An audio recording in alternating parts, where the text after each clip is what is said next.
Kuhusu matokeo, kwa upimaji wa darasa la 4 ufaulu wa jumla umepanda kwa asilimia 2.67 ambapo wanafunzi 1,324,970 sawa na asilimia 88.91 wamefaulu kwa kupata madaraja ya ufaulu ya A, B, C na D.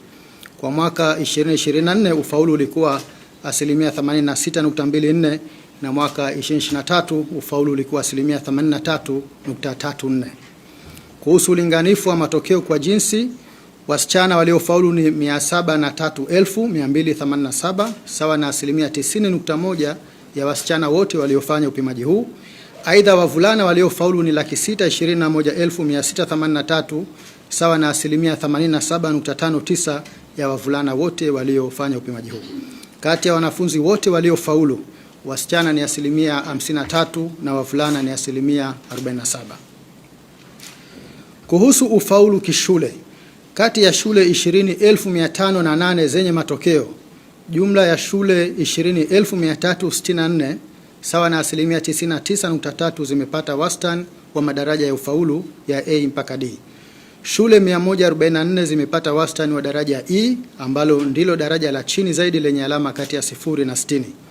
Idadi ya shule zilizopata wastani wa daraja E zimepungua kutoka 197 mwaka 2024 na 325 mwaka 2023.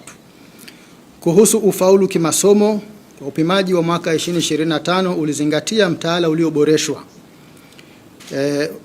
ukihusisha masomo 9, masomo 5 ya lugha, yani Kiswahili, English language, French language, Arabic language na Chinese language, masomo 2 ya sanaa, jiografia na mazingira ya sanaa na michezo, pamoja na historia ya Tanzania na maadili, na masomo 2 ya science na hisabati. Kwa ujumla ufaulu katika masomo yote ni mzuri. Kwa masomo ya lugha, ufaulu wa somo la Kiswahili ni asilimia 92.1 ukipanda kutoka asilimia 84.52 mwaka 2024. Ufaulu wa somo la English language ni asilimia 72.71 ukipanda kutoka asilimia 68.86 mwaka 2024. Kwa upande wa masomo ya lugha chaguzi, jumla ya wanafunzi 6,833 walifanya upimaji huu kwa mara ya kwanza, ambapo kwa somo la French language wamefaulu kwa asilimia 95.73, lugha ya Kiarabu kwa asilimia 80.45 na somo la Chinese language kwa asilimia 93.16.